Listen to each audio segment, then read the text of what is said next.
Je te souhaite la bienvenue dans ce podcast. Aujourd'hui, on va parler de couple. Oui, de couple avec un haut potentiel au milieu. Et oui, ladies and gentlemen, un haut potentiel dans le couple. Et justement, comment vivre de manière épanouie et pérenne avec un couple dans lequel il y a un ou deux hauts potentiels. Et je vais te montrer que c'est possible de s'épanouir dans un couple avec un ou des hauts potentiels, un haut potentiel intellectuel ou un haut potentiel émotionnel. Je te souhaite la bienvenue à l'université des hauts potentiels dans laquelle nous aidons les personnes avec un profil psychologique de haut potentiel à s'épanouir avec leur douance pour, je l'espère, co-créer un monde meilleur. Tu sais que tu peux dès à présent télécharger une première formation offerte pour apprendre à canaliser ton haut potentiel et t'épanouir avec ta douance. Le lien se trouve en description de cette vidéo. Et ça me fait marrer parce qu'en fait, je dois faire un record de langue qui fourche dans mes vidéos et dans mes podcasts, comme quoi mieux vaut fait que parfait, comme je le dis tout le temps. Donc, on parle de couple aujourd'hui. Et peut-être qu'aujourd'hui, tu as plusieurs points bloquants dans ton couple. Peut-être que tu es trop dans l'analyse, peut-être que littéralement, tu retournes le cerveau de ton compagnon ou de ta compagne, ou bien alors tu es vraiment trop dans le mental pour arriver à protéger ton cœur, tes émotions. Ou alors ta vie de couple, c'est peut-être un désastre parce que tu vois de loin les choses arriver et tu as beau prévenir, dire, alerter avec peut-être beaucoup d'intuition, ça foire un petit peu à chaque fois. Ou alors encore, en poussant plus loin le bouchon, tu n'as peut-être pas réussi à te mettre en couple depuis bien trop longtemps. Eh bien, tu te rends compte que tout ça, ça génère quand même beaucoup de stress, beaucoup d'angoisse, beaucoup de frustration, beaucoup d'incompréhension, peut-être avec les normaux-pensants, peut-être aussi en tant que femme au potentiel. Ce qui est très dur aussi, c'est qu'une grande partie des hommes n'acceptent pas de vivre avec une femme qu'on peut considérer comme trop singulière, peut-être trop intelligente, trop indépendante, trop. Ça peut être le cas aussi pour un homme, avec beaucoup de singularité dans sa manière de fonctionner. Et aussi, ça peut être aussi un problème de confiance en l'autre. Après plusieurs échecs amoureux ou après une relation toxique avec une personne toxique, avec peut-être un pervers narcissique, et tu as peur peut-être aujourd'hui de t'engager, ou tu intellectualises absolument tout et tu penses que ça va t'empêcher probablement de trouver un compagnon ou une compagne. Tu vois qu'il y a beaucoup de choses, beaucoup de sentiments de solitude, de peur du rejet permanent. Tu te sens peut-être pas légitime à être aimé. Ou tu as peut-être ce besoin, comme par exemple, moi je l'ai souvent, d'être souvent seul. Et donc ça peut être un problème pour vivre avec une autre personne quand on a ce besoin de solitude pour se ressourcer, ou alors à l'opposé d'être trop exigeant ou trop exigeante dans le couple, parce qu'avec ton profil singulier, tu es exigeant envers toi-même et tu es donc exigeant envers ton compagnon ou ta compagne.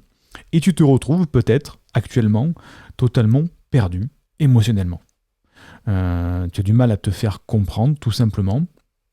Tu as du mal à trouver un compagnon ou une compagne qui te comprend et auquel tu trouves peut-être de l'intérêt. Et toutes tes relations sont peut-être éphémères, parce que tu as peut-être un cœur d'artichaut, ou bien tu es peut-être très naïf ou naïve, tu crois tout ce qu'on te dit, et tu te retrouves comme ça avec des problèmes de couple. Soit tu n'es plus en couple et tu as peur de te mettre en couple, soit tu ne sais pas comment trouver le partenaire idéal, soit tu es avec quelqu'un et tu ne sais pas comment faire pour que ça dure de manière harmonieuse. Eh bien, c'est ça les problèmes de couple que rencontre le haut potentiel. Encore une fois, j'allais dire malheureusement ou heureusement peut-être. Donc, l'idée dans tout ça, c'est de pouvoir concilier vie amoureuse avec ce qu'on va appeler ton développement personnel en tant que haut potentiel. D'avoir vraiment un chéri ou une chérie, de trouver une manière équilibrée de vivre avec ton homme ou ta compagne ou ta femme, pour enfin atteindre un équilibre qui conjugue ton besoin de t'instruire, de te transformer, de créer, et ton besoin de couple, pour trouver enfin la personne, ou garder enfin la personne qui te convient, qui souhaite vivre comme toi, qui a peut-être un fonctionnement aussi singulier, ou qui accepte ton fonctionnement singulier, mais une relation sincère et profonde. Avoir enfin un partenaire qui comprenne et qui, entre guillemets, te ressemble spirituellement, même s'il ne te ressemblera pas sur tous les points, et qui ne soit pas peut-être en compétition avec toi ou en domination vis-à-vis de toi. Donc, la question, c'est quel est le partenaire idéal pour un hypersensible, pour un haut potentiel intellectuel, pour un haut potentiel émotionnel? Comment reprendre confiance dans un homme ou dans une femme qui t'a peut-être déjà fait du mal, mais peut-être aussi du bien, tu vois ce que je veux dire? Ou bien alors, comment avoir plus, on va appeler ça pour l'instant, de la chance et du succès en amour? Parce que si elle se présente rarement, comment faire pour ne pas passer à côté? Tu vois, ça, ce sont des véritables questions que se posent les hauts potentiels. Comment gérer tes émotions dans les relations amoureuses? Comment te comporter avec un futur partenaire, peut-être suréfficient lui aussi, pour ne pas créer une sorte de décharge électrique un petit peu négative? Comment avoir une vie de couple normale, que ce soit avec un HPI ou un normopensant, un neurotypique?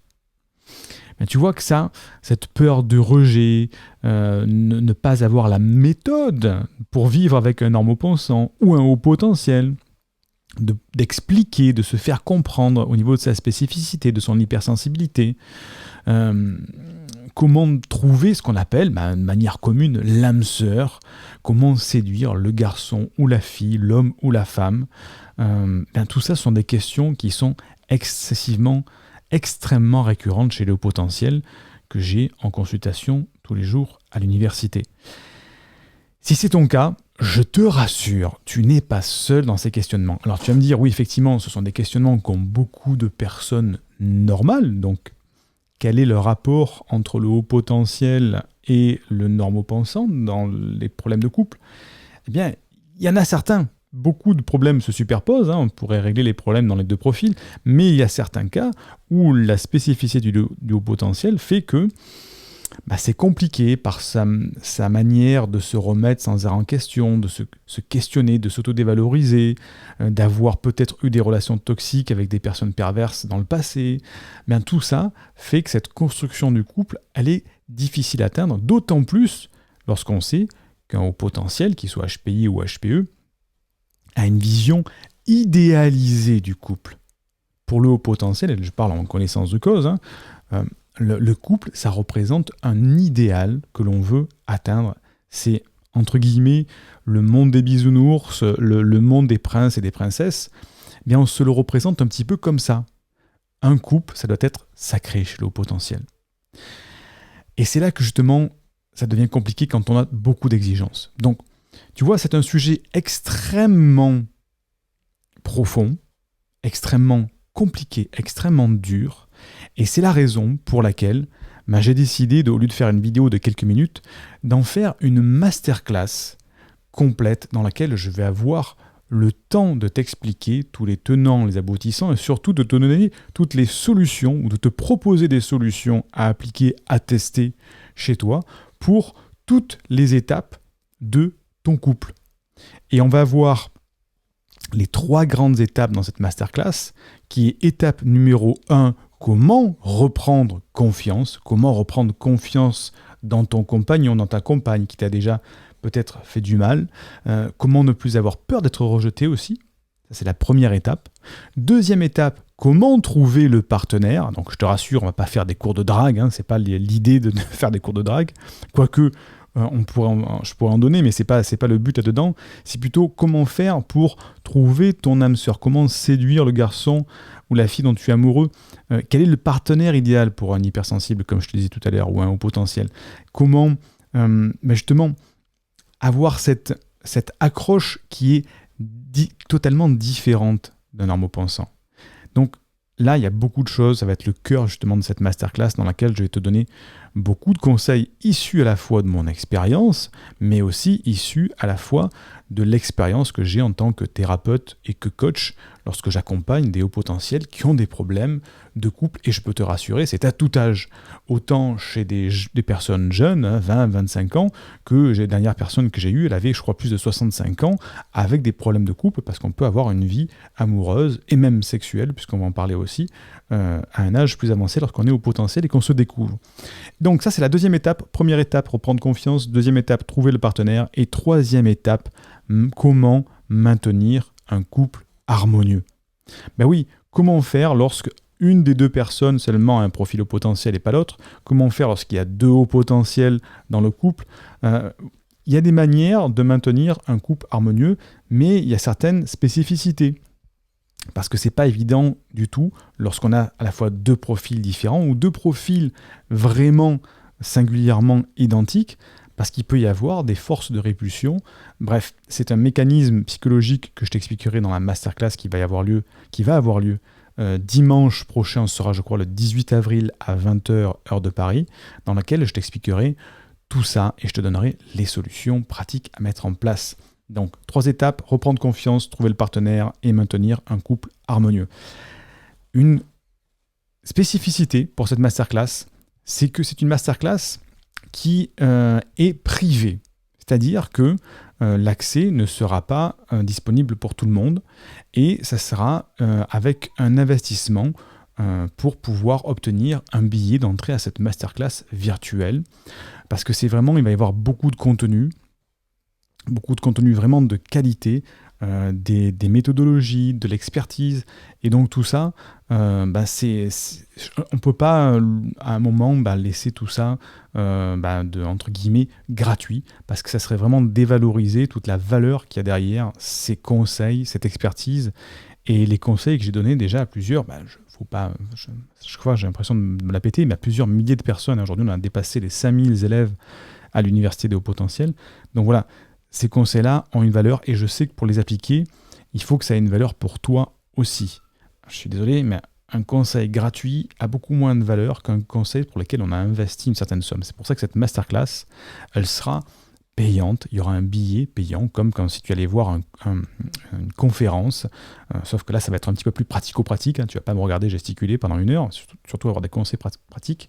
Et donc, cette conférence, elle n'aura lieu qu'une seule fois, il n'y aura pas de rediffusion, donc c'est pas possible de se dire tiens, je le reverrai la semaine prochaine, ça sera le dimanche 18 avril à 20h heure de Paris.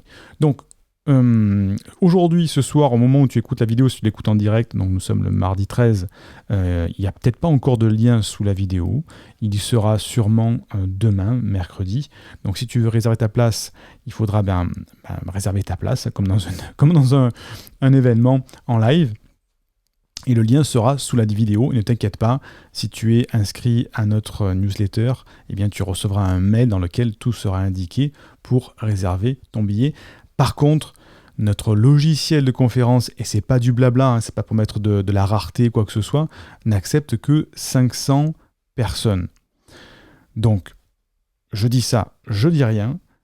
Si tu veux avoir accès à cette masterclass qui va ressembler presque plus à une formation, mais on va essayer d'avoir plus d'interaction quand même, eh bien, n'hésite pas à prendre le billet si vraiment, toi, aujourd'hui, ton problème, c'est un problème d'harmonie dans le couple, de gestion du couple, d'épanouissement avec le couple, ou un problème de reprise de confiance avec le couple. Si vraiment c'est le sujet, la problématique qui te perturbe aujourd'hui, c'est la masterclass que tu dois suivre pour résoudre ton problème et devenir enfin épanoui avec un couple, ou d'être enfin en couple. Parce qu'imagine une fois que tout ça se sera réglé. Imagine après cette masterclass, tu as ce déclic comme ça qui fait que tu te dis « Ouah, mais c'est vrai, bon sang, j'avais pas vu cette situation sous cet angle-là, où effectivement ça me donne une idée totalement nouvelle pour trouver enfin mon compagnon, ma compagne, ou pour peut-être sauver mon couple, ou redynamiser mon couple. » Imagine que tout ça se soit terminé après.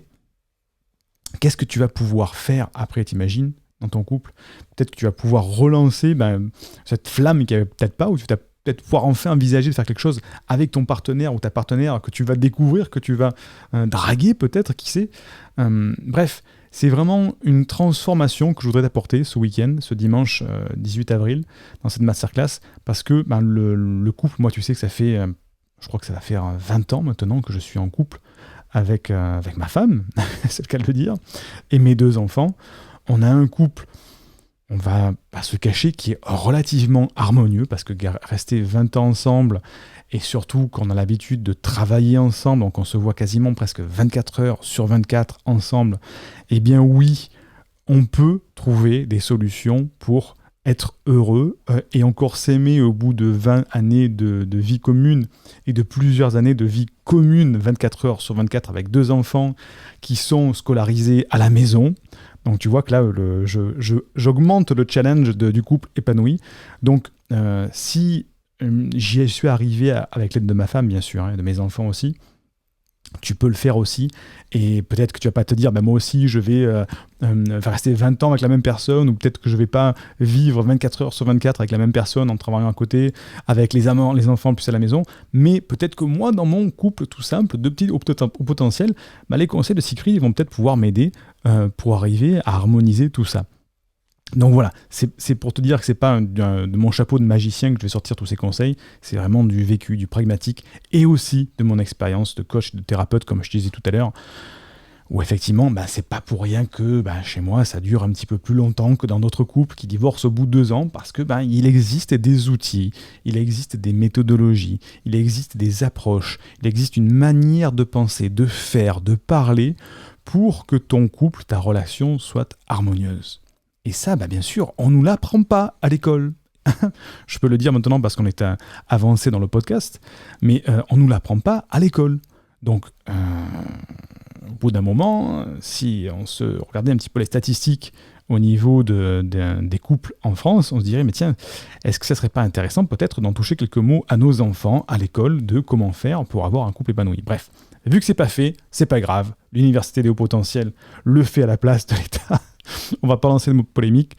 Mais voilà, si vraiment toi aujourd'hui c'est ton problème, eh bien le lien sera en description pour t'inscrire pour la masterclass qui aura lieu le dimanche 18 avril à 20h, heure de Paris, en direct, sans rediffusion. Je te félicite d'avoir écouté jusqu'au bout. Je t'ai peut-être pas donné de conseils très pragmatiques aujourd'hui, donc tu vas te dire, mince, j'ai écouté, j'ai pas de solution, parce que effectivement les solutions seront trop longues à t'expliquer pour en faire quelque chose de condensé comme ça, donc on les verra dimanche. Mais j'essaierai de t'en reparler en courant de cette semaine, pour t'apporter quand même quelques petits conseils pragmatiques, même si tu ne participes pas à la conférence, enfin la masterclass de dimanche, pour pouvoir mettre en pratique aussi dans ton couple. Donc n'hésite pas à me mettre en description, en commentaire de cette vidéo, quelles sont tes problématiques de couple. Fais-le maintenant pendant que je continue à palabrer tout seul. Tu vas en commentaire, tu cliques dessous, même si tu es sur un smartphone, tu cliques, tu descends et tu me laisses ta question. Moi, mon problème de couple, c'est que je ne suis pas en couple ou que je suis en couple et que X, Y, Z. Mets-moi tout ça en commentaire parce que moi, je vais récupérer ces commentaires-là et je vais m'en servir pour faire les vidéos de cette semaine et aussi personnaliser le contenu de la masterclass de dimanche. Parce que tu sais qu'à l'université, on essaie d'avoir des solutions pratiques. C'est pas dans la théorie des problématiques qu'il y a sur les livres. Non, on veut répondre à ta problématique, à toi qui es en train de m'écouter. Cela dit, j'en profite pour faire une petite annonce. Si tu écoutes cette vidéo et que tu n'es pas abonné à la chaîne YouTube de l'Université des hauts potentiels, parce que je sais qu'il y a une majorité de personnes qui ne sont pas abonnées, abonne-toi. Ça ne fait pas mal. Ça ne pique pas au bout du doigt quand tu vas cliquer sur le bouton Entrée avec ta souris pour t'abonner. Et ça nous aide vraiment à développer la chaîne. Parce que tout ça, tout le contenu de la chaîne, les centaines de vidéos, c'est offert, c'est gratuit, c'est le cas de le dire. La seule chose qu'on demande en échange, c'est un petit like, un petit abonnement, même si tu ne regardes plus jamais les autres vidéos derrière, mais au moins l'algorithme de YouTube va dire « Tiens, cette chaîne est intéressante et ça vaut le coup qu'on la partage à d'autres personnes qui ont le même profil que toi. » Et donc, normalement, si l'algorithme de YouTube ne marche pas trop mal, il devrait le proposer à d'autres personnes qui ont un profil au potentiel, et ça fera cet effet boule de neige pour aider d'autres potentiels, comme tu as peut-être pu être aidé toi aussi en écoutant les vidéos de l'université, à s'épanouir. Donc, abonne-toi, laisse un commentaire, et on se retrouve pour la prochaine vidéo sur le couple. Bye bye.